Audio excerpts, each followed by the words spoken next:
Morning students. आज हम लोग बहुत टाइम से awaited chapter that is cell cycle and cell division start कर रहे हैं। ओके, मैंने इससे रिलेटेड एक शॉर्ट भी डाला था जिसमें मैंने आपसे डीएनए कंटेंट का अमाउंट पूछा था कि इसमें मेजर करते हैं। Sorry,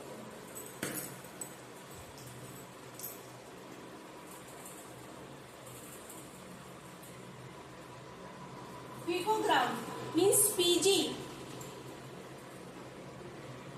PG is unit of DNA content present in a cell. ठीक है, डीएनए एक सेल में कितना प्रेजेंट है हम उसको किस में मेजर करते हैं बेटा?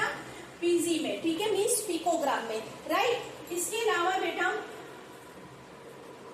किससे बना होता है? डीएनए नाइट्रोजनस बेसिस से बना होता है ना।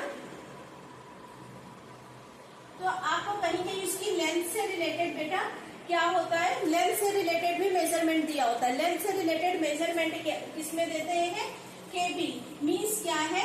Kilo base pair. Kilo base pair जो है उसको केबी से डिनोट करते हैं। ये लेंथ डिनोट करता है डीएनए की। ठीक है, वेट अगर मेजर करना हो किसी सेल में डीएनए कंटेंट का वेट कितना है तो उसको हम किसमें मेजर करते हैं बेटा? पिकोग्राम में। ठीक है, आप लोगों को में से कुछ को लग रहा होगा ये सेल साइकिल की स्टार्टिंग कहाँ है बेटा? हाँ, ये सेल साइकिल की स्टार्टिंग नहीं है, बट इस चैप्टर के लिए ये चीज इंपॉर्टेंट है। और जितने टर्म्स इंपॉर्टेंट है, बेसिक टर्म्स जो पूरे चैप्टर से जिसमें हम गो थ्रू करेंगे उसको मैं अभी पहले कंसीडर करूंगी, उसके बाद चैप्टर स्टार्ट कर रही हूँ।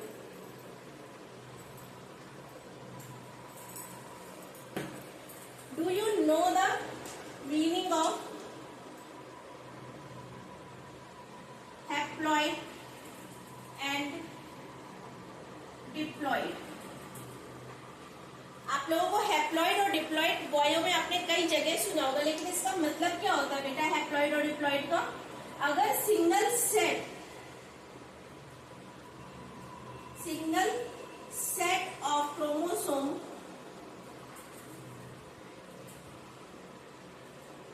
प्रेजेंट है, सिंगल सेट मीन्स पेयर में नहीं प्रेजेंट है, ठीक है, तो उसको हम क्या बोलेंगे? हैप्लॉइड। ठीक है, हैप्लॉइड नंबर। ठीक है, अगर 2 सेट्स में प्रेजेंट है क्रोमोसोम्स,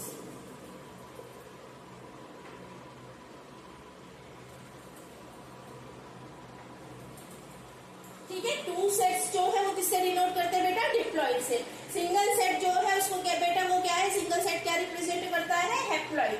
हैप्लॉइड को बेटा डिनोट किससे करते हैं? स्मॉल एन से। डिप्लॉइड को जो है वो किससे डिनोट करते हैं? 2n से।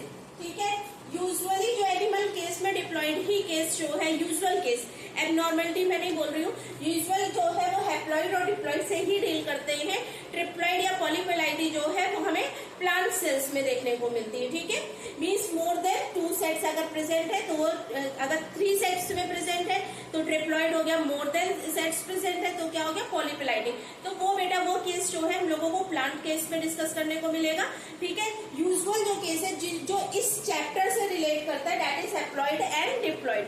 ठीक है, अगर सिंगल सेट प्रेजेंट है, सिंगल सेट प्रेजेंट है मीन्स एक पेरेंट का जो है वो जेनेटिक कंटेंट है उसमें प्रेजेंट दिखा रहे हैं तो हम क्या है? वो हैप्लॉइड सेट है। ठीक है, यूजुअली जो पूरी एनिमल बॉडी है वो कैसी होती है? डिप्लॉइड होती है। ठीक है, जो सोमैटिक सेल्स है वो कैसी होती है? Somatic cells are examples of diploid cells. ठीक है, जर्मिनल सेल्स जो होती हैं जो which are produce the gametes, वो किससे रिलेट करती है बेटा? हैप्लॉइड से। ठीक है, तो हैप्लॉइड सेल्स जो है वो जर्मिनल सेल से एसोसिएट होती हैं और वो गैमेट्स प्रोड्यूस करती है। बाकी होल बॉडी की जो सेल्स है वो कैसी होती है? सोमैटिक सेल्स से फॉर्म हो रही है। ठीक है, सोमैटिक सेल्स कॉमनली बोलते हैं, तो वो कैसी होती है? डिप्लॉइड होती है। मीन्स दोनों पेरेंट्स के क्रोमोसोम्स जो है सेट में प्रेजेंट है। सपोज दैट अगर मैं आपसे बोलूं कि ये क्रोमोसोम नंबर 1 है, क्रोमोसोम नंबर 1 है, ठीक है, यहाँ पे बेटा ये कितने क्रोमेटिड है मैं उससे मैटर नहीं करता है पोलैरिटी उसका ही। ठीक है, ये मैटर किससे करता है कि कितने पेयर प्रेजेंट है। यहाँ पे बेटा ये सिंगल उसमें प्रेजेंट है ना, इसका मतलब क्या हो गया? ये सिंगल सेट प्रेजेंट है, इसका मतलब ये क्या हो गया? किसमें आएगा बेटा? हैप्लॉइड में। इसको हम कैसे डिनोट करेंगे? n नंबर ऑफ सेट्स से। ठीक है, अगर मैं यहाँ पे ये ड्रॉ कर दूं, now it will be a haploid or diploid बेटा? It will also be haploid। ये भी एक, सपोज दैट ये क्रोमोसोम नंबर 2 है या 1 है लेकिन ये है कितना, n ही तो है, क्योंकि यहाँ पे जो प्राइमरी कंस्ट्रक्ट है उसी से डीएनए कंटेंट, उसी से क्रोमोसोम्स की आर्म्स जुड़ी है। मींस इसमें क्या है, इसमें डुप्लीकेशन हो चुका है। ठीक है, डीएनए कंटेंट का डुप्लीकेशन जो है वो हो चुका है। बट इसमें बेटा क्या है कि single set of chromosome he present है। ठीक है, अगर मैं इसी को सेम चीज को इस तरह से डिनोट कर दूं, now it will B 2n। कितने नंबर क्रोमोसोम्स प्रेजेंट है, 1 और 2। ठीक है, ये सेट है, चाहे ये क्रोमोसोम नंबर 3 का हो तो ये भी 3 है, ये भी 3 है, मीन्स एक सेट में प्रेजेंट है। ठीक है, अगर ये है बेटा तो ये भी कैसा, ये एक क्रोमोसोम हो गया, ये एक क्रोमोसोम हो गया, सपोज दैट ये क्रोमोसोम नंबर 4 है। ठीक है, तो ये दोनों सेट्स में प्रेजेंट है। इट मींस इसको हम किससे रिप्रेजेंट करेंगे, 2n से, और इसको हम जनरली क्या बोलेंगे, इट इज डिप्लॉइड। ठीक है, ये क्या है, हैप्लॉइड है, ये डिप्लॉइड है। चैप्टर स्टार्ट करेंगे, चैप्टर बहुत स्कोरिंग है बट बहुत कंफ्यूजिंग है, बहुत माइन्यूट से पॉइंट्स है जहां पे बच्चे गलतियां करते हैं। तो ये बहुत बेसिक चीज थी, diploid and haploid. Single set of chromosomes present होंगे, दैट इज हैप्लॉइड। अगर double sets of chromosome present है तो कम्स अंडर द डिप्लॉइड। ठीक है, हैप्लॉइड क्या है, single set of chromosome present है, चाहे वो उसके रेप्लिकेशन या डुप्लीकेशन के बाद का मेंशन कर रहा या फिर सिंगल क्रोमेटिड दे रहे हो। ठीक है, क्रोमेटिड हम लोग डिस्कस कर चुके हैं प्रीवियस लेक्चर्स में, वो आप अगर आपको नहीं क्लियर हो तो आप प्रीवियस लेक्चर लगा लीजिएगा। लेकिन अगर वही जो है वो क्रोमोसोम सेट में प्रेजेंट है तब हम उसको किसमें कंसीडर करेंगे, डिप्लॉइड में। ठीक है, तो ये तो हमें समझ में आ गया। अच्छा, डीएनए डुप्लीकेशन और रेप्लिकेशन क्या होता है, ट्रांसलेशन। मैंने आपको ट्रांसलेशन नहीं पढ़ाया लेकिन टर्म ट्रांसलेशन क्लियर कर दिया था। ट्रांसलेशन में क्या था, formation of protein from RNA. ठीक है, आरएनए से प्रोटीन के बनने के प्रोसेस को हम क्या कर रहे थे, क्या बोल रहे थे, ट्रांसलेशन। तो अब मैं यहाँ पे एक टर्म जो इस चैप्टर में आपको बार बार सुनने को मिलेगा, दैट इज डीएनए रेप्लिकेशन और डीएनए डुप्लीकेशन। तो बेटा वो क्या होता है, डीएनए रेप्लिकेशन और DNA duplication, are you known about that बेटा? डीएनए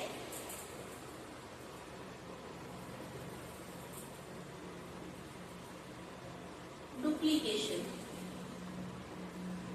और डीएनए रेप्लिकेशन।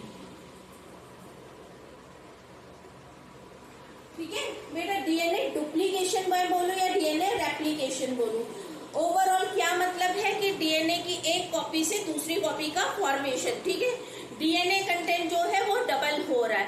अगर यहाँ पे मैंने पिकोग्राम में आपको बताया था ना बेटा, ठीक है, अगर यहाँ पे जो है वो 4 पिकोग्राम डीएनए है तो आफ्टर डुप्लीकेशन और after replication it will be converted into PG. ठीक है, पीजी यहाँ पे जो है पेन गेस्टिंग है। ठीक है, पीजी क्या है, इसकी यूनिट है, दैट इज पिकोग्राम। ठीक है, इसको रिप्रेजेंट कैसे करते हैं, जो डीएनए का अमाउंट है, कंसंट्रेशन है, वो सेल में हम बेटा कैसे रिप्रेजेंट करते हैं,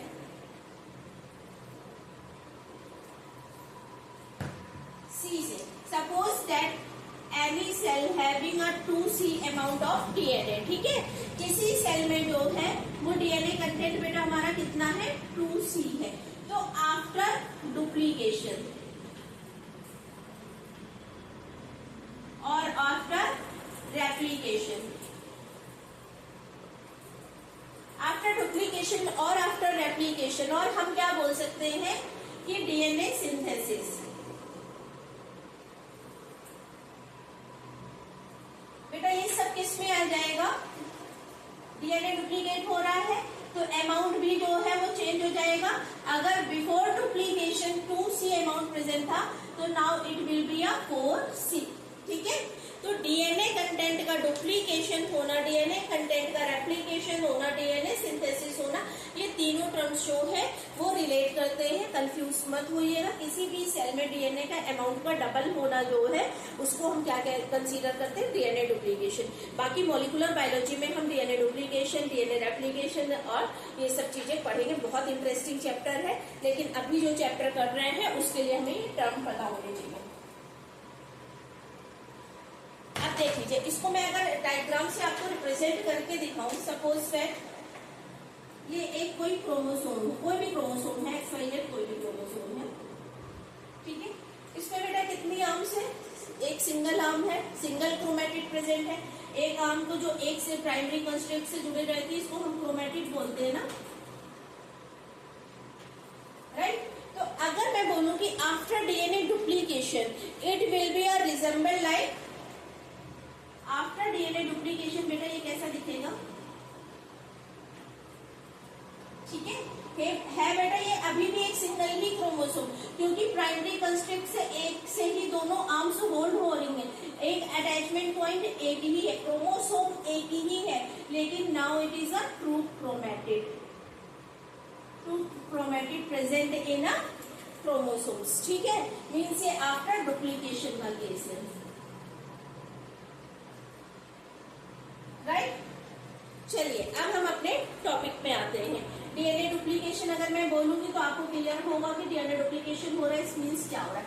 अगर मैं हैप्लॉइड सेल बोलूंगी कि हैप्लॉइड सेल की बात कर रहे हैं, यहाँ पे डिवीजन हो रहा है, तो आपको क्लियर होगा कि हैप्लॉइड का क्या मतलब है। अगर मैं डिप्लॉइड में डिवीजन दिखा रही हूँ तो आपको क्लियर होगा कि डिप्लॉइड सेल क्या है, ठीक है। अब हम आते हैं what is the cell cycle और सेल डिवीजन। बेटा मैंने आप लोगों को बताया था सिंगल सेलुलर एंड मल्टी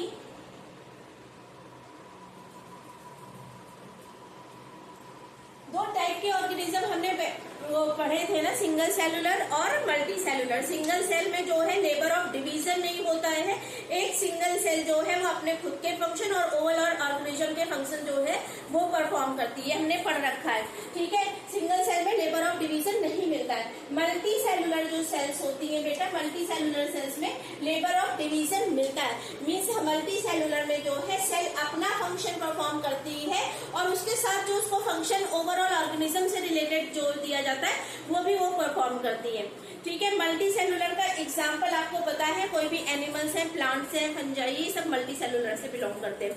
यहाँ पे मैंने अभी मल्टी सेलुलर आपको क्यों बताया कि कोई भी मल्टी सेलुलर वो ऑर्गेनिज्म हो, इवन अगर हम लोग भी है बेटा, तो हम लोग भी किससे बन रहे हैं, सिंगल सेल से, ठीक है। एक सिंगल सेल में सेवरल रिपीटेटिव डिविजन्स होंगे और उसके बाद वो कन्वर्ट होगा बेटा मल्टी सेलुलर सेल में, ठीक है।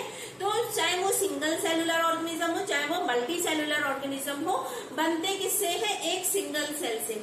मोस्ट इंपॉर्टेंट PYQ जाइगोट, बहुत इंपॉर्टेंट, बहुत क्वेश्चंस आते हैं जाइगोट के, ठीक है। मैंने आप लोगों को जाइगोट पे भी पढ़ाया, लेकिन आपको पता होगा जाइगोट कब बनता है बेटा, आफ्टर फर्टिलाइजेशन।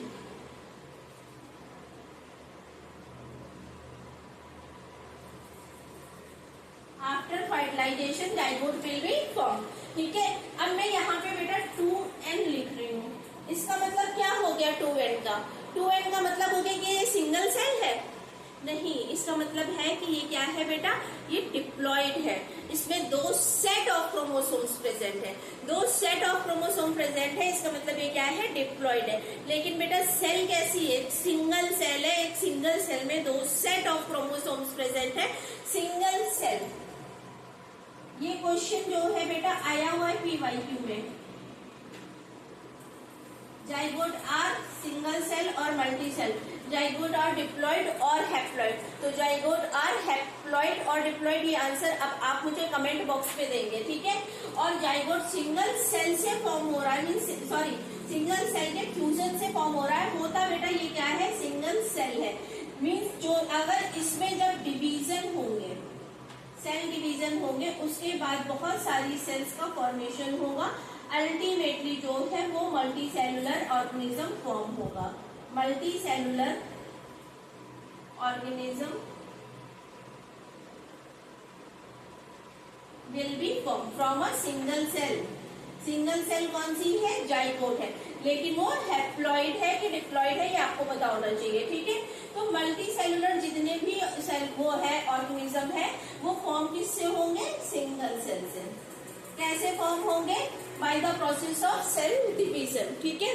अब सेल डिवीजन क्या होता है वो हम पढ़ेंगे, लेकिन आपको ये समझ में आ गया कि मल्टी सेलुलर जितने भी ऑर्गेनिज्म है वो एक सिंगल सेल में बहुत सारे रिपीटेटिव सेवरल डिविजन्स के बाद में कन्वर्ट होते हैं मल्टी सेलुलर में। हम लोग मल्टी सेलुलर है, लेकिन हम लोग भी फॉर्म किससे होते हैं? एक सिंगल सेल से, that is zygote. Zygote are haploid और diploid, I don't know, you have to know and please mention it in comment box.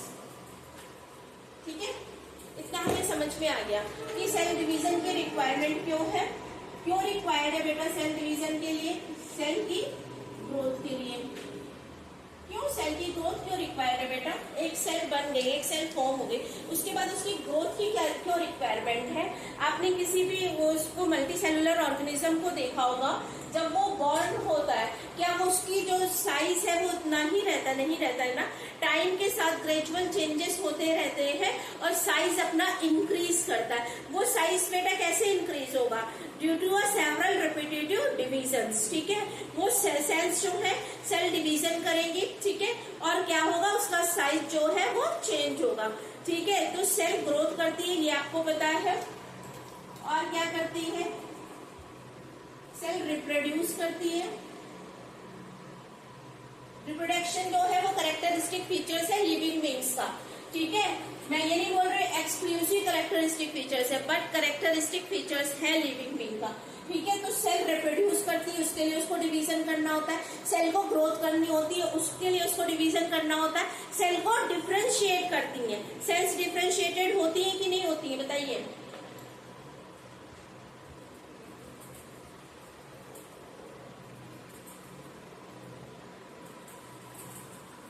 बेटा सेल डिफरेंशिएटेड होती है या नहीं होती, उससे पहले हमें ये पता होना चाहिए कि what is the differentiation. Differentiation क्या होता है बेटा? डिफरेंशिएशन होता है कि पर्टिकुलर एक सेल को डिवाइड कर रही है, कंटिन्यू डिवीजन में इन्वॉल्व है, वो डिवीजन कर रही है, सेल की ग्रोथ कर रही है, जो भी ऑर्गेनिज्म से रिलेट कर रही है उसकी ग्रोथ के लिए रिस्पॉन्सिबल है। ठीक है, लेकिन एक पर्टिकुलर टाइम के बाद वो सेल जो है वो डिवीजन जो है वो कैपेबिलिटी जो है उससे उसको छोड़ के वो एक पर्टिकुलर फंक्शन में इन्वॉल्व हो जाती है। कैसा पर्टिकुलर फंक्शन? अगर सपोज दैट आपको प्लांट सेल्स जो बहुत कॉमन है, देखिए मेरिस्टेमेटिक सेल्स है, कॉन्टिन्यूअस डिवाइड करती, कॉन्टिन्यूअस डिवीजन शो करती है। उनका काम ही क्या होता है कि डिवाइड करना और ग्रो करना। ठीक है, लेकिन वो मेरिस्टेमेटिक सेल्स कुछ जो है वो क्या हो जाती है, कुछ स्पेशलाइज्ड हो जाती है, कन्वर्ट हो जाती है। किसमें? पैरेन्काइमा में सपोज दैट कन्वर्ट हो गई। तो पैरेन्काइमा का एक पर्टिकुलर फंक्शन है, एक स्पेसिफिक फंक्शन है। अब वो डिवीजन नहीं करेंगे, अब वो डिवीजन की कैपेबिलिटी जो है उसको छोड़ के अब वो पर्टिकुलर फंक्शन में इन्वॉल्व हो गई। ठीक है, तो वो जो पर्टिकुलर फंक्शन में इन्वॉल्व होना मीन्स वो डिफरेंशिएट हो गई। डिफरेंशिएट हो गई, कैसे डिफरेंशिएट हो गई कि आप एक स्पेशलाइजेशन में चले गए। ठीक है, डिवीजन की कैपेबिलिटी जो है उसको छोड़ के आप एक स्पेशलाइजेशन में चले गए। सपोज दैट अगर आप एक इंजीनियर बनने जा रहे हैं, ठीक है, तो इंजीनियर बनने में क्या होगा? पर्टिकुलर ब्रांचेस होती है ना, केमिकल इंजीनियर है, इलेक्ट्रॉनिक है, मैकेनिकल है। इंजीनियर तो ओवरऑल सब है, लेकिन एक स्पेशलाइजेशन हो जाता है ना, तो वो स्पेशलाइजेशन क्या है? वो सेल जो है वो कहाँ चली गई? एक स्पेसिफिक फंक्शन परफॉर्म करने लगी। दो cells are capable to perform a specific function. ठीक है, बट उसके साथ ही साथ उन्होंने क्या कर दिया? अपनी कैपेबिलिटी कौन सी लूज कर दी? डिवीजन की। ठीक है, तो मेरिस्टेमेटिक सेल्स सपोज दैट अगर पैरेन्काइमेटस में सेल में चेंज हो रही है तो क्या हो रहा है? वो डिवीजन करने की कैपेबिलिटी जो है उसको लूज कर रही है, लेकिन एक पर्टिकुलर फंक्शन आपको पता होगा मेरिस्टेमेटिक उसका पैरेन्काइमा का फंक्शन। नहीं पता है तो आगे की क्लासेस में जानेंगे। ठीक है, तो जो पैरेन्काइमेटस सेल्स का फंक्शन है वो परफॉर्म करने लगी, मीन्स वो डिफरेंशिएट हो गई। तो ये भी तो फंक्शन हमारी सेल का ही है। तो ये सब अल्टीमेटली बेटा होता किससे है? वो इसी चैप्टर से रिलेट करता है, इसी चैप्टर में है। अब क्या है इस चैप्टर में? देखिए साइकिल क्या होती है बेटा, यहाँ पे मैंने दो टर्म लिखे हैं। एक क्या लिखा है? Cell cycle. साइकिल क्या होती है? साइकिल का क्या मतलब होता है ये बताइए? सेल साइकिल क्या होती है? सेल साइकिल नहीं, सेल साइकिल मैं आपसे नहीं पूछ रही, सेल साइकिल तो मुझे एक्सप्लेन करनी। साइकिल बताइए क्या होता है? साइकिल में बेटा क्या होता है? व्हील्स होते हैं, उन व्हील्स में आप एक पॉइंट से एक स्टार्ट करेंगे और फिर उसी पॉइंट पे आ जाएंगे ना। ऐसा तो नहीं होता है कि सपोज दैट ये एक व्हील है, ठीक है, सर्कुलर नहीं बना, सॉरी, ठीक है। सपोज दैट हमने इस पॉइंट से जो है उसको इस साइकिल को स्टार्ट किया, तो ये जो है वो क्लॉकवाइज ही टर्न करेगा। ठीक है, और एक पॉइंट जो स्टार्टिंग पॉइंट है, अगर सपोज दैट ये ए पॉइंट है तो ये ए पे ही आगे पूरा राउंड पूरा सर्किल लेता है। ऐसे ही तो चलते हैं ना, तो इसी को हम साइक्लिक इवेंट बोल सकते हैं ना, कि एक पर्टिकुलर पॉइंट से स्टार्ट करके फिर हम एंड भी उसी पर्टिकुलर पॉइंट पे कर रहे हैं, तो हम इसको क्या बोलते हैं, साइकिल बोलते हैं। ठीक है, एक साइक्लिक मैनर में वर्क कर रहे हैं। अगर कोई घड़ी है तो क्या है, 12 से स्टार्ट होके फिर 12 पे ही पहुंच रही है। ठीक है, अब आप उससे रेलवे की घड़ी की बात मत करिएगा, मैं यहाँ पे आपको जो है क्लॉक नहीं पढ़ा रही हूँ, मैं सिर्फ एक एग्जांपल दे रही हूँ कि अगर वो 12 से स्टार्ट होगी तो अल्टीमेटली वो एंड जो दूसरा दिन होगा वो कहाँ से, 12 के बाद ही फिर वो स्टार्ट होगा ना। अगर वो 12 AM है तो 12 AM के बाद ही स्टार्ट होगा ना। एक पूरा साइक्लिक इवेंट है कि एक पर्टिकुलर पोजीशन से हमने स्टार्ट किया और उसी पर्टिकुलर पोजीशन पे हम पहुंचेंगे, तब फिर हम नेक्स्ट इवेंट पे जाएंगे या नेक्स्ट साइकिल में जाएंगे।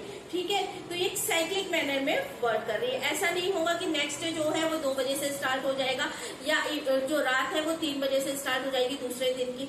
जब पर्टिकुलर जो है वो पूरा क्लॉक जो है वो घूम लेगी, उसके बाद ही नेक्स्ट डे आएगा, उसके बाद ही नेक्स्ट नाइट आएगी, बीच में आप उसको इंटरप्ट नहीं कर सकते। तो यही एक साइक्लिक फॉर्म होती है कि एक पॉइंट से स्टार्ट करके हम उसी पॉइंट पे फिर से पहुंचते हैं। तो ये अब सेल साइकिल की हम बात करें तो सेल साइकिल क्या होती है,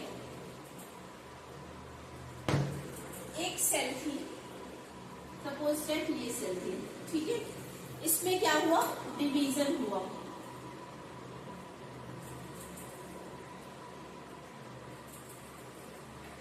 ठीक है, इसमें डिवीजन हुआ। अब क्या हो गया, ये तो हमारी पेरेंटल सेल हो गई, ये क्या हो गई, डॉटर सेल। बेटा डॉटर सेल जो है ये डॉटर के जेंडर से मत रिलेट करिएगा, ये क्या है, नेक्स्ट जनरेशन को शो कर रही कि एक जनरेशन के बाद दूसरी जनरेशन आ रही। ठीक है, अब फिर से ये सेल जो है वो डिवाइड करेगी। ठीक है, और क्या होगा, नई सेल्स का फॉर्मेशन होगा।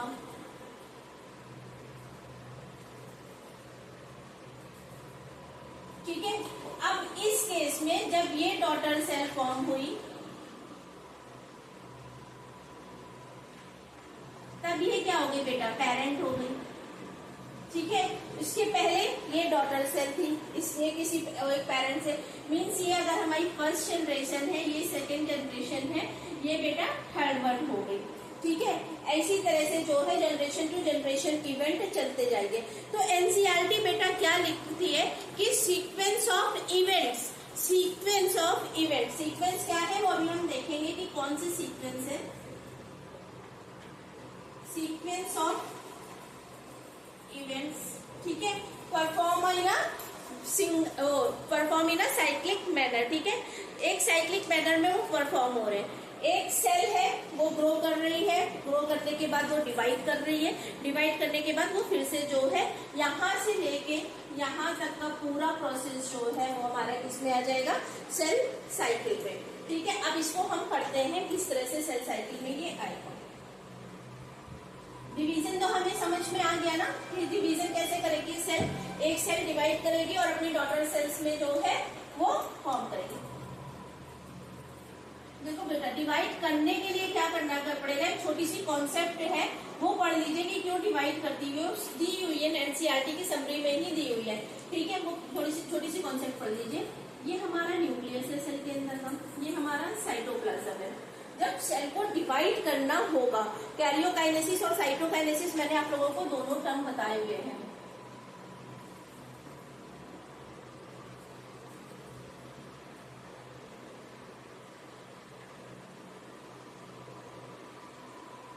काइनेसिस टर्म मैंने किसके लिए बताया था आपको, बताइए, ये आपको करा चुकी हूँ मैं। अगर डिवीजन ऑफ न्यूक्लियस हो रहा है, कैरियन का डिवीजन हो रहा है, it will come under the karyokinesis. अगर डिवीजन ऑफ साइटोप्लाज्म हो रहा है, it will come under the cytokinesis, right. तो यहाँ पे क्या होता है, जब ये इसको डिवाइड करना होता है बेटा तो प्रिपेयर करती है अपने आप को। क्यों प्रिपरेशन रिक्वायरमेंट है बेटा, कोई भी चीज हम करें तो उसके लिए प्रिपरेशन रिक्वायरमेंट क्यों है। अगर आपको कोई जो है एडमिट वो देना है, सपोज दैट आपको नीट का एग्जाम देना है, नीट का एग्जाम 3 घंटे का है। ठीक है, एक पर्टिकुलर डेट डिसाइड है, लेकिन क्या हम उसी डेट पे प्रिपरेशन स्टार्ट करते नहीं ना। सेवरल ऑफ ईयर्स भी हो सकते हैं, सेवरल ऑफ मंथ भी हो सकते हैं, पूरा सिलेबस जो है उसको हमें समझने में। ठीक है, तो प्रिपरेशन बहुत पहले से स्टार्ट हो गई, लेकिन वो इवेंट जो है वो पर्टिकुलर टाइम में के लिए एक बहुत शॉर्ट पीरियड के लिए हुआ। जो आपका रिजल्ट डिसाइड करेगा। लेकिन प्रिपरेशन तो बहुत पहले से स्टार्ट हो गई। सपोज कोई कुकिंग करता है तो कुकिंग के लिए खाना बनने में उतना टाइम नहीं लगता जितना उसकी प्रिपरेशन में टाइम लग जाता है। आप क्या करोगे, अगर कोई सब्जी बनाने जा रहे हैं तो उसको सब्जी को धोओगे, काटोगे, ठीक है, मसाले निकालोगे, ठीक है, उसके बाद क्या करोगे, उसको पकाओगे। पकाने में उतना टाइम नहीं लगता जितनी पूरी ओवरऑल प्रिपरेशन में टाइम लगता है। अब आप नीट की प्रिपरेशन में आपको जितना टाइम लगता है, क्या उससे कम टाइम में आप क्या एग्जाम जो है वो डिसाइड कर देता है कि आपका सिलेक्शन होगा या नहीं होगा। लेकिन प्रिपरेशन जो है वो सेवरल टाइम पहले से स्टार्ट हो जाती है। तो सेल भी अपने आप को प्रिपेयर करती है। कैसे प्रिपेयर करेगी सेल? जितना भी सेल कंटेंट है, चाहे वो साइटोप्लाज्म हो, चाहे वो न्यूक्लियस हो, चाहे वो डीएनए हो या सेल ऑर्गेनेली हो, वो क्या होते हैं बेटा, डुप्लीकेट होना स्टार्ट हो जाते हैं। डुप्लीकेट क्यों डुप्लीकेट करेंगे? अब एक सेल से दो डॉटर सेल फॉर्म हो रही है, एक सेल से दो डॉटर सेल। अभी मैं आपको सिर्फ दो डॉटर सेल बता रही हूँ, लेकिन जब हम डिवीजन पढ़ेंगे माइटोसिस और मियोसिस, तब आपको पता चलेगा कि एक सेल से 4 डॉटर सेल भी फॉर्म हो सकती हैं। ठीक है, अभी एक सिंपल एग्जांपल लेके बता रही हूँ, जो अभी मैंने आपको ड्रॉ करके दिखाया था कि एक सेल से दो सेल का फॉर्मेशन हो रहा है। अब उन दो सेल्स में इक्वली डिस्ट्रीब्यूट होगा सेल कंटेंट जितना भी है, चाहे वो गोल्गी बॉडी हो, चाहे वो ईआर हो, चाहे वो न्यूक्लियस हो, चाहे डीएनए हो, आरएनए हो, राइबोसोम्स हो, साइटोप्लाज्म हो। तो बेटा डुप्लीकेट होगा तो क्या होगा? जब वो डुप्लीकेट हो रहा होगा तो सेल का साइज इंक्रीज हो रहा होगा। सेल का साइज इंक्रीज हो रहा होगा with respect to nucleus, with respect to cytoplasm, यही दो चीजें होंगी। ठीक है, सेल का साइज इंक्रीज होगा। तो सेल का साइज कैसे इंक्रीज होगा? ये सेल है, ये ग्रो करेगी बेटा, ठीक है, न्यूक्लियस भी ग्रो कर गया, फिर और ग्रो कर गया, न्यूक्लियस भी ग्रो कर गया। ठीक है, ये हमारा न्यूक्लियस है, ये हमारा न्यूक्लियस है, ये हमारा साइटोप्लाज्म है।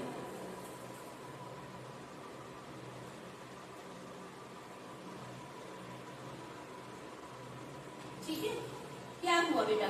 सेल का साइज जो है वो कॉन्टिन्यूअस इंक्रीज हो रहा है। बेटा देखिए, साइटोप्लाज्म का अमाउंट जो है वो कितना ज्यादा बढ़ता जा रहा है कंपेरेटिवली न्यूक्लियस। बड़े बेटा न्यूक्लियस का भी साइज रहा है, लेकिन कंपेयर करें अगर साइटोप्लाज्म के साइज से, तो न्यूक्लियस का साइज जो है वो बेटा कैसा कम इंक्रीज कर रहा है कंपेयर टू साइटोप्लाज्म। तो सेल डिवाइड कब करती है, ये डिसीजन सेल कब लेती है? जब इसका रेशियो डिस्टर्ब हो जाता है कि न्यूक्लियस हमारा उतना बड़ा नहीं है, न्यूक्लियस कंटेंट उतना ज्यादा नहीं है जितना हमारा साइटोप्लाज्म है। ठीक है, तो होता क्या है, अगर वॉल्यूम ऑफ न्यूक्लियस जो है वो वॉल्यूम ऑफ साइटोप्लाज्म से बहुत ज्यादा होता है। अब इस केस में अगर हम इस रेशियो को निकालेंगे बेटा, तो साइटोप्लाज्म का वॉल्यूम जो है वो कैसा है, बहुत ज्यादा है, कंपेरेटिवली बहुत ज्यादा है। ठीक है, मैक्सिमम है। ठीक है, कंपेरेटिवली न्यूक्लियस जो है उसका क्या है, मिनिमम है। ठीक है, अगर मैं यहाँ पे उसको नंबर से शो करूँ तो सपोज अगर ये 2 है तो ये 10 है, तो इसका रेशियो कैसा आएगा बेटा? रेशियो क्या होगा, डाउनवर्ड जाएगा ना हमारा। ठीक है, ये जो डिनोमिनेटर है वो क्या है, ज्यादा है, और नॉमिनेटर जो है वो कम है। तो इस केस में क्या होता है, जब सेल में ये पावर आ जाती है कि सेल का साइटोप्लाज्म मीन्स अब सेल डिसाइड कर रही है कि वो न्यूक्लियस जो है उस पूरे साइटोप्लाज्म को कंट्रोल नहीं कर सकता है, तो वो सेल क्या कर लेती है, डिसीजन ले लेती है कि अब सेल को डिवाइड हो जाना चाहिए। न्यूक्लियस जो है मीन्स जो ब्रेन ऑफ सेल है, वो अब कंट्रोलिंग पावर जो है वो उसकी लूज होगी। क्यों लूज होगी? क्योंकि सेल का जो साइटोप्लाज्म है वो इनॉर्मस ग्रो कर गया है। तो उस टाइम पे सेल ये डिसाइड करती है कि अब सेल को क्या हो जाना चाहिए, डिवाइड होना चाहिए। तो उस टाइम पे क्या हो जाएगा, अब यहाँ पे जब ये रेशियो जो है बहुत डाउनवर्ड चला जाएगा, तब सेल हमारी क्या हो जाएगी बेटा, डिवाइड हो जाएगी। डिवाइड होके 2 सेल बन जाएगी। अब जितना साइटोप्लाज्म था दोनों में हाफ ऑफ हो गया, न्यूक्लियस जो है वो हाफ ऑफ हो गया, तब यहाँ पे ये रेशियो जो है वो डिस्टर्ब नहीं होगा। ये इस रेशियो से PYQ आया हुआ है, जब हम लोग PYQ डिस्कस करेंगे तब मैं इस रेशियो को बताऊंगी। ठीक है, कि कितने पर्टिकुलर उस रेशियो पे जो है वो डिवीजन होगा।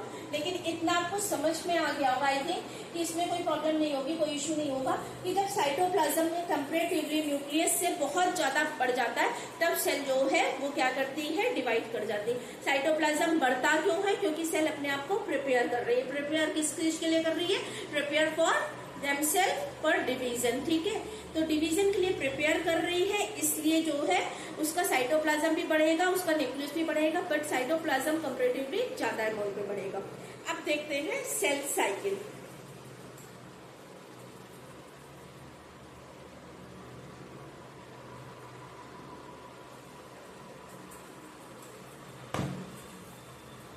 देखिए बेटा,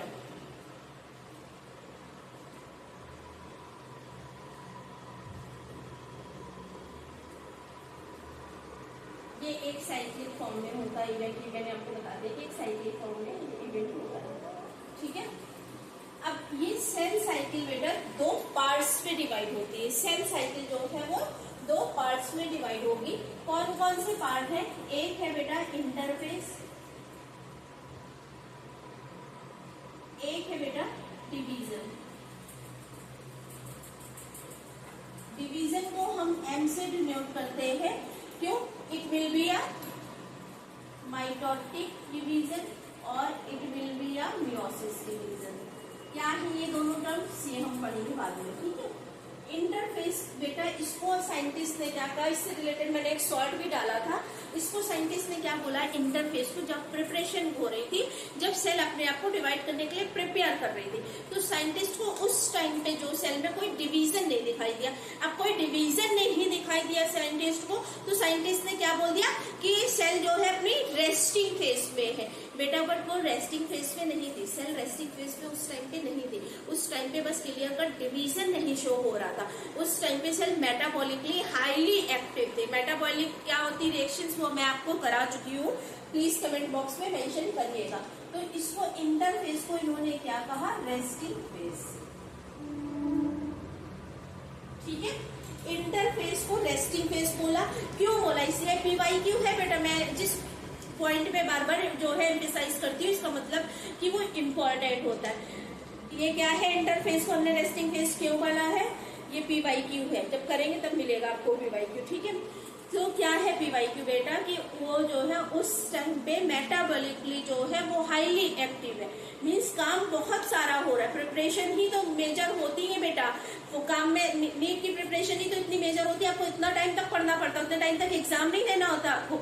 तो प्रिपरेशन में ह्यूज टाइम लगता है, ठीक है। और उसमें बहुत ज्यादा आप एक्टिव होते हैं, ब्रेन बहुत स्पीड से आपका वर्क कर रहा होता है। ये भी पढ़ना है, ये भी पढ़ना है, इसमें इस तरह से उसको डिवाइड करना है, सिलेबस को कैसे रिवीजन करना है, कैसे कैसे कौन से सब्जेक्ट वाइज रिवीजन करना है, कैसे कैसे हमें PYQ सॉल्व करना है, ये सारी चीजें जो है वो प्रिपरेटिव फेज में आएगी। तो प्रिपरेटिव फेज जो है वो लॉन्ग होती है, किसी भी सेल की होगी, ठीक है।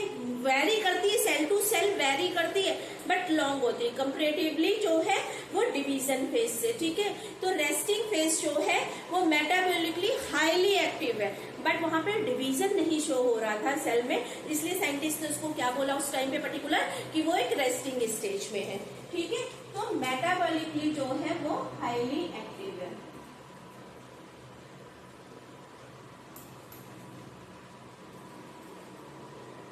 Highly active but no division, see कोई डिवीजन नहीं दिख रहा था, ठीक है। इसलिए इसको हमने क्या बोल दिया, रेस्टिंग फेज बोल दिया। और ये क्या है बेटा, ये डिवीजन फेज है, जहां पे डिवीजन एक्चुअली में हो रहा है। फिर मैंने आपको बताया कि जो प्रिपरेटिव फेज होती है वो कंपेरेटिवली लॉन्ग होती है, वेरी करती है ऑर्गेनिज्म टू ऑर्गेनिज्म, बट अगर आप कंपेयर करें डिवीजन से और इंटरफेस से, तो ये कैसी होगी बेटा, शॉर्ट ड्यूरेशन के लिए। ड्यूरेशन जो है इंटरफेस की वो लॉन्ग होगी और ड्यूरेशन जो इसकी होगी डिवीजन की वो शॉर्ट होगी। NCERT में बेटा दो एग्जाम्पल्स दिए गए हैं। एग्जाम्पल्स NCERT के बहुत इंपॉर्टेंट होते हैं। एक ह्यूमन बीइंग का दिया हुआ है केस, एक दिया हुआ है ईस्ट का, ठीक है। ह्यूमन बीइंग की सेल्स जो है वो 24 आवर्स में डिवाइड करती है और 90 मिनट्स में जो है वो ईस्ट की सेल डिवाइड करती है। ह्यूमन बीइंग की सेल्स जो है वो 24 आवर्स में डिवाइड करती है। मीन्स यहाँ से लेके अगर हम इस पॉइंट से स्टार्ट कर रहे हैं, एक सेल जो है हमारी ये है, तो 24 आवर्स में डिवाइड कर देंगे। कहाँ जाके, जब वो दो सेल में डिवाइड हो जाएगी वो इस पॉइंट पे ही पहुंचेगी, ठीक है। तो ह्यूमन बीइंग के केस में बेटा ये क्या हो गया, 24 आवर्स, ठीक है। इस 24 आवर्स में फिर दो डिवीजन होने चाहिए। कौन कौन से बेटा, एक हमारा इंटरफेस का, एक डिवीजन फेज का। तो जो डिवीजन फेज है बेटा, NCERT क्या कहती है, जो रेस्टिंग फेज है ह्यूमन बीइंग की, वो क्या है बेटा, 90 to 95%, इवन 95% जो है वो है 95% तक जो है वो रेस्टिंग फेज है, मींस 95% टाइम जो सेल है वो अपने आप को प्रिपेयर कर रही है। किसके लिए प्रिपेयर कर रही है? For a division. तो बेटा नियर अबाउट अगर 24 आवर्स से निकाले तो 23 आवर्स में सिर्फ जो है अपने आप को प्रिपेयर कर रही, सिर्फ 1 घंटे में जो है वो डिवीजन हो रहा है। सपोज दैट अगर अभी क्या टाइम हुआ है 11:30, किसी सेल ने जो है वो 11:30 पे स्टार्ट किया डिवाइड करना, या वो उसने प्रिपरेशन स्टार्ट करी कि हमें अब डिवाइड करना है, तो जो कल नेक्स्ट जो 11:30 आएगा उस टाइम पे जो है वो सेल डिवाइड करेगी। लेकिन वो बेटा क्या, वो 10:30 तक सिर्फ अपने आप को प्रिपेयर करेगी, प्रिपरेटिव फेज पे रहेगी, रेस्टिंग फेज पे रहेगी, और सिर्फ 1 घंटे में जो है वो डिवाइड करेगी। ठीक है, इतना हमें समझ में आ गया। तो अगर देखो ये ऑर्गेनिज्म टू ऑर्गेनिज्म वेरी करती है। क्या वेरी करती है बेटा? जैसे हम लोगों ने देखा ह्यूमन केस में 24 आवर्स है, ईस्ट के केस में क्या है 90 मिनट्स में। ऑर्गेनिज्म टू ऑर्गेनिज्म वेरी कर रही है, लेकिन बेटा जो भी इंटरफेस होगी वो सब में लार्जर होगी। ठीक है, इंटरफेस सब में ज्यादा ही होगी। अब देखिए इसको डिवाइड कैसे करते हैं।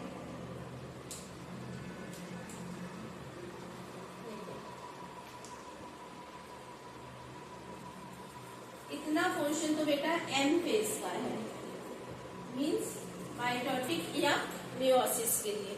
ठीक है, इसमें से बेटा इतना पोर्शन जो है वो जीवन का है। अभी परेशान ना होइएगा क्या जीवन आ जाए बीच में। ठीक है, ये क्या हो गई बेटा? एस फेज हो गई। ये क्या होगी हमारी? G2 फेज हो गई। ठीक है, मीन्स हमारी इंटरफेस ये यहाँ से स्टार्ट होके कहाँ तक आ गई? यहाँ तक। मीन्स अगर हम ह्यूमन बीइंग की बात करें तो 23 आवर्स तक सिर्फ ये तीनों स्टेज जो है वो होंगी। क्यों? क्योंकि ये तीनों स्टेज किसके अंदर में आ रही है बेटा? हमारी G1, G2 और S बेटा किसका पार्ट है? हमारी इंटरफेस का।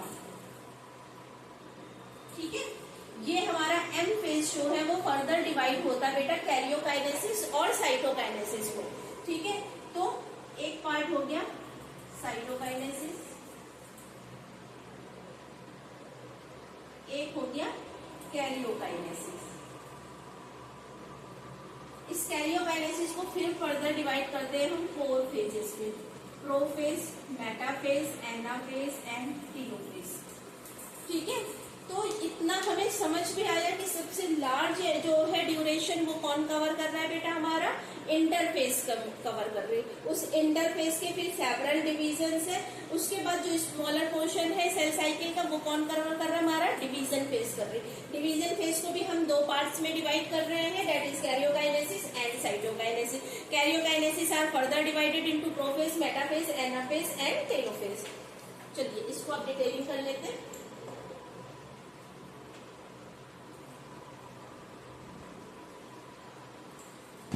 कितने पार्ट हो गए बेटा इसके? 2 पार्ट। एक होगी हमारी एम फेज, एक होगी हमारी इंटरफेस।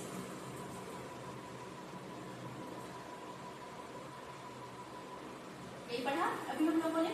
इंटरफेस का एक और नाम था, क्या था बेटा? Resting phase. Why it is called resting phase? ये आप मुझे कमेंट बॉक्स में बताइएगा कि इसको रेस्टिंग फेज क्यों कहते हैं, और ये इम्पोर्टेंट है। फिर मैंने आपको बताया जो एम फेज है, जो डिवीजन फेज है, जहां पे एक्चुअली में डिवीजन हो रहा है, उसको हम 2 पार्ट्स में डिवाइड करते हैं। कौन कौन से पार्ट्स हैं? Karyokinesis and cytokinesis. Division of karyon means nucleus. Nucleus का डिवीजन जो है वो किस पे आएगा? काइनेसिस मीन्स क्या है? डिवीजन। और ये क्या है बेटा? साइटोप्लाज्म। साइटोप्लाज्म मैंने आपको बताया है कि साइटोप्लाज्म क्या होता है। ठीक है, डिवीजन ऑफ साइटोप्लाज्म। ठीक है, फिर से मैंने आपसे बोला कि ये जो न्यूक्लियस का डिवीजन है, चाहे वो हमारी क्या हो, माइटोटिक फेज हो या फिर मियोसिस फेज हो, ये ओवरऑल 4 पार्ट्स में डिवाइड होगी, that is prophase, metaphase,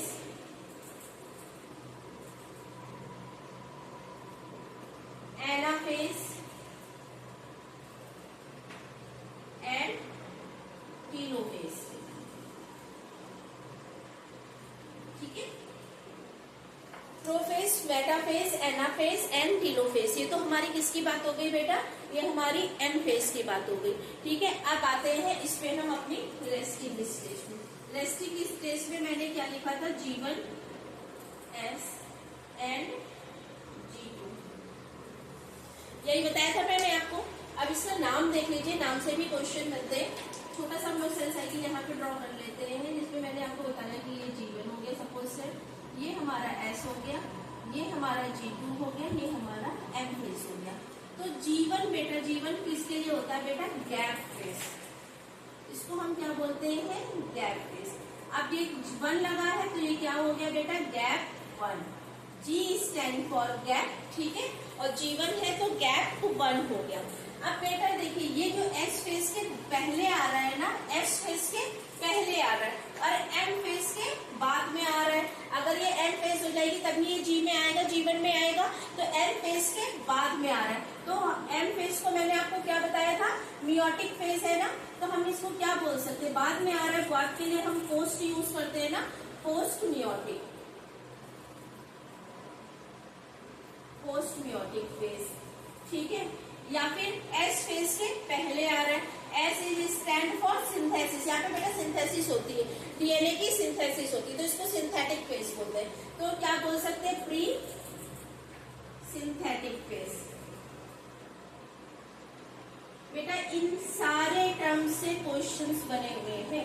in post meiotic phase कौन सी होगी, सीक्वेंस क्या होगा सेल साइकिल का, प्री सिंथेटिक फेज कौन सी होगी, गैप 1 किसके लिए स्टैंड करता है, ये इन सारे सबसे क्वेश्चंस जो हैं वो आ रखे हैं PYQs। ठीक है, तो इनके नाम समझ में आ गए।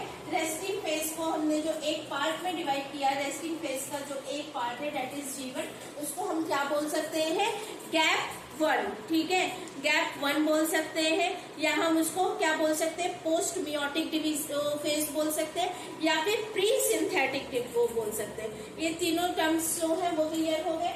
S के लिए क्या है बेटा, सिंथेटिक फेज है ये।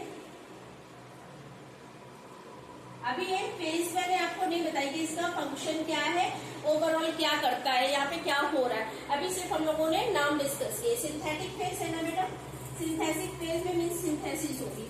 अब देखिए ये S फेज जो है वो गैप 1 के बाद में हो रही है ना, तो हम बाद में के लिए क्या यूज करते हैं, पोस्ट यूज करते हैं, पोस्ट G1। ठीक है, फिर G2 से पहले है, गैप 2 के पहले है, पहले के लिए हम क्या यूज करते हैं, प्री यूज करते हैं, तो ये क्या हो गया, प्री G2।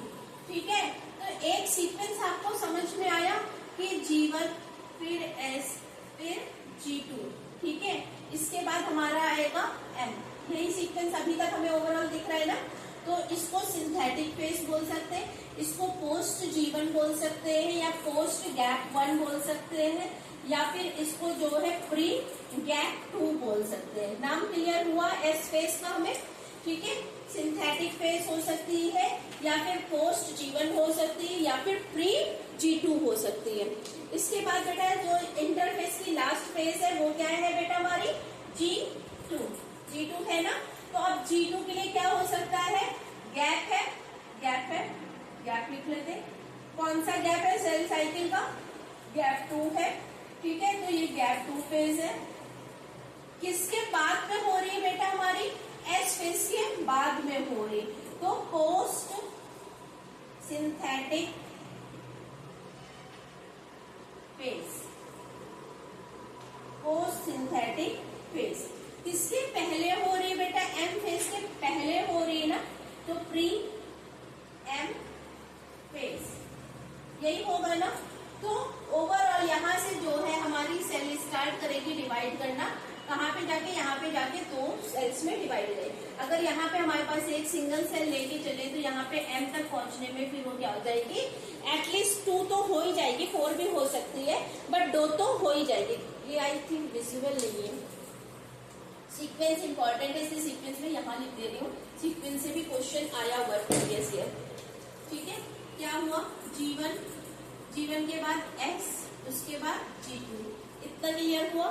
ठीक है। इसके बाद हम किस में गए? M फेज में गए। M के बाद फिर से हम किस में जाएंगे? G1 में। ठीक है, फिर से हम जाएंगे S में, फिर से जाएंगे G2 में। ये साइकिल ओवरऑल चलती रहेगी और इस साइकिल के सीक्वेंस से क्वेश्चन आया हुआ है। तभी एनसीईआरटी क्या कहती है कि एक सीक्वेंशियल इवेंट है। सेल साइकिल जो है वो एक सीक्वेंशियल इवेंट है।